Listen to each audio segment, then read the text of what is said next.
Assalamualaikum warahmatullahi wabarakatuh.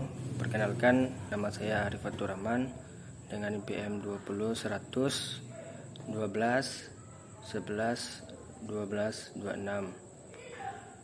Nomor absen 48 dengan dosen pengampu Ibu Sanijar. Baiklah, yang pertama, pengertian dan model perlindungan hukum bagi rakyat. Pengertian perlindungan hukum secara terminologi, perlindungan hukum dapat diartikan dari gabungan dua definisi, yakni perlindungan dan hukum. KBBI mengartikan perlindungan sebagai hal atau perbuatan yang melindungi. Lalu hukum dapat diartikan sebagai peraturan atau adat yang secara resmi dianggap mengikat yang dilakukan oleh penguasa atau pemerintah. Merujuk definisi tersebut, perlindungan hukum dapat diartikan dengan upaya melindungi yang dilakukan pemerintah atau penguasa dengan sejumlah peraturan yang ada.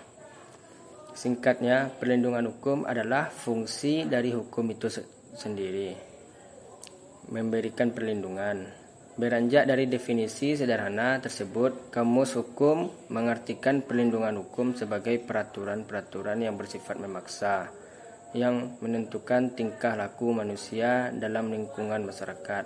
Peraturan ini dibuat oleh badan-badan resmi yang berwajib, dan pelanggaran terhadap peraturan-peraturan tersebut akan menyebabkan pengambilan tindakan. Teori perlindungan hukum. Ada banyak teori perlindungan hukum yang diungkapkan oleh para ahli. Beberapa di antaranya sebagai berikut. Pertama, teori dari Philip M. Hajon. Diungkapkan Hajon, perlindungan hukum adalah perlindungan akan harkat dan martabat serta pengakuan terhadap hak-hak asasi manusia yang dimiliki oleh subjek hukum berdasarkan ketentuan hukum dari kesewenangan. Lebih lanjut, Hajon mengklasifikasikan dua bentuk perlindungan hukum bagi rakyat berdasarkan sarananya, yakni perlindungan preventif dan represif. Arti perlindungan preventif adalah rakyat diberikan kesempatan untuk mengajukan pendapatnya sebelum keputusan pemerintah mendapat bentuk yang definisi untuk mencegah terjadinya sengketa. Kemudian perlindungan represif bertujuan untuk menyelesaikan sengketa. Perlindungan hukum adalah suatu jaminan yang diberikan oleh negara kepada semua pihak untuk dapat melaksanakan dan kepentingan hukum yang dimilikinya dalam kapasitas sebagai subjek hukum.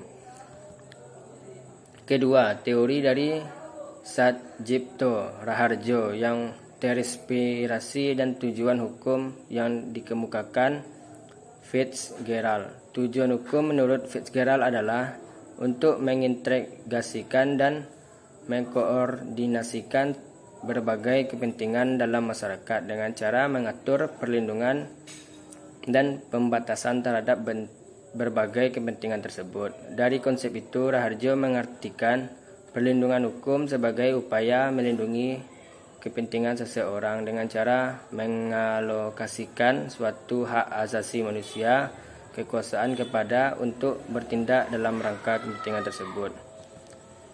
Macam-macam perlindungan hukum dan contohnya. Perlindungan hukum di Indonesia diwujudkan dalam kehadiran berbagai undang-undang dan peraturan.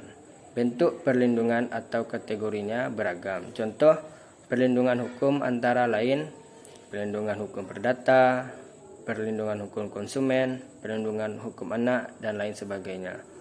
Secara tersirat, perlindungan secara perdata tergambar dalam KUHP. Dalam KUHP diatur perlindungan untuk korban atau pihak yang mengalami kerugian, yakni berupa ganti rugi. Hal tersebut sebagaimana diterangkan dalam pasal 1365 KUH Perdata yang menyebutkan bahwa orang yang melanggar hukum dan membawa kerugian wajib mengganti kerugian timbul karenanya. Selanjutnya, perlindungan konsumen diatur dalam Undang-Undang Perlindungan Konsumen. Arti perlindungan konsumen sebagaimana termaktub di pasal 1 angka 1 Undang-Undang Perlindungan Konsumen adalah segala upaya yang menjamin adanya kepastian hukum untuk memberi perlindungan kepada konsumen. Dalam undang-undang ini diterangkan pula sejumlah hak dari konsumen dan kepastian hukumnya. Pasal 4 Undang-Undang Perlindungan Konsumen menerangkan bahwa seseorang konsumen berhak atas 8 hak sebagai berikut. Hak atas kenyamanan, hak atas keamanan dan keselamatan dalam mengonsumsi barang atau jasa.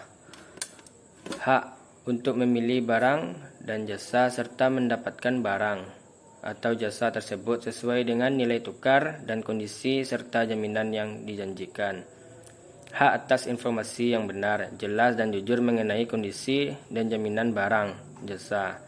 Hak untuk didengarkan pendapat dan keluhannya atas barang atau jasa yang digunakan. Hak untuk mendapatkan advokasi perlindungan dan upaya penyelesaian serta sengketa perlindungan konsumen secara patut.